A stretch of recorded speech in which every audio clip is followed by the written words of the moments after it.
Now, the Sermon on the Mount talks about how if we actually take the gospel, the essential message of Jesus Christ, and we live it out, what will it look like? And now we get to the area of money and possessions. And Jesus tells us three things that we can draw out here.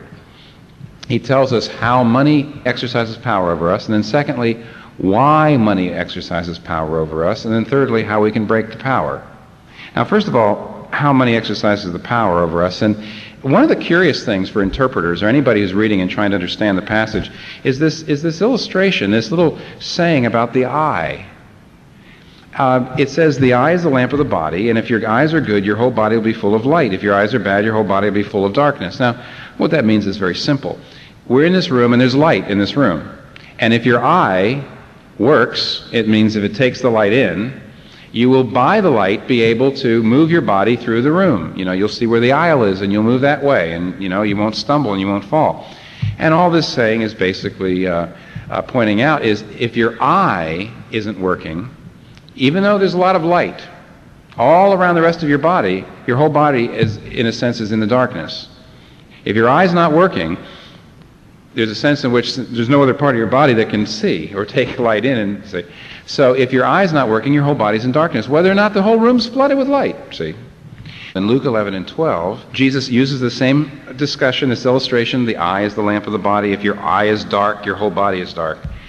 And he also talks about money. Again, it's connected. And when you get into Luke 12, you see, after he talks about the eye and the lamp, he says, so watch out for greed. That's in Luke chapter 12. He says, watch out for greed. He's saying that greed and materialism is an inordinate desire or dependence on money and material things. The materialism has the peculiar effect of blinding you spiritually, of distorting the way you see things. It has a power over the way you see everything. Now, what do I mean by that? All right, well, let me give you some examples. First of all, for example, materialism has the power to blind you to materialism. Some years ago, my wife, Kathy, noticed that I was doing a series of monthly morning breakfasts. I was speaking in a men's breakfast once a month on the 7 deadly sins. And the 7 deadly sins have lust, and they have pride, and they have envy, and they have anger, and so forth. And, of course, one of the 7 deadly sins is greed.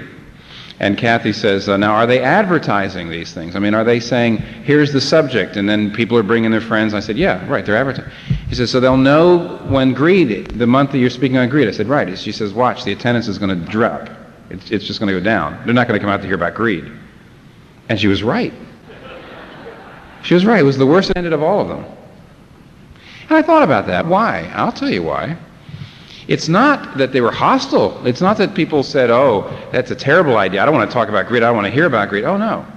Everybody was just so absolutely sure it's not true of them.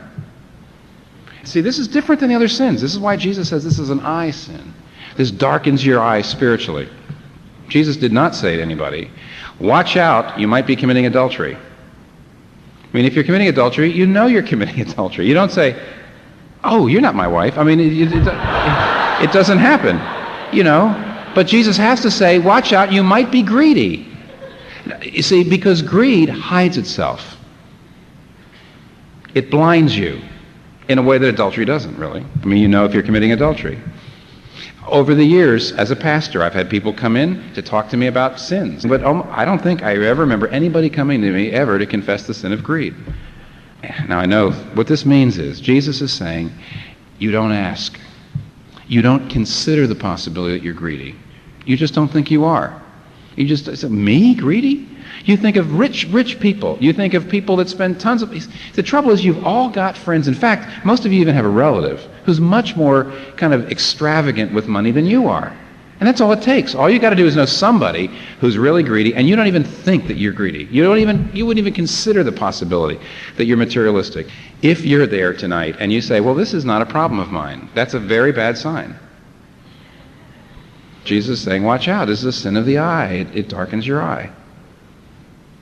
For example, materialism has the power to get you to choose a job, not one that you love, not one that you're good at, not one that helps people, but one that just makes you money. You do it because it'll get you to a certain status in life. And you choose the job on the basis of that. You know, for 5 to 10 years, the adrenaline can keep you going, and then after a while, you just find yourself empty inside. Why did you choose the job? Your eye was dark. I'm not saying everybody does this, but so many people do. Or let me give you another example.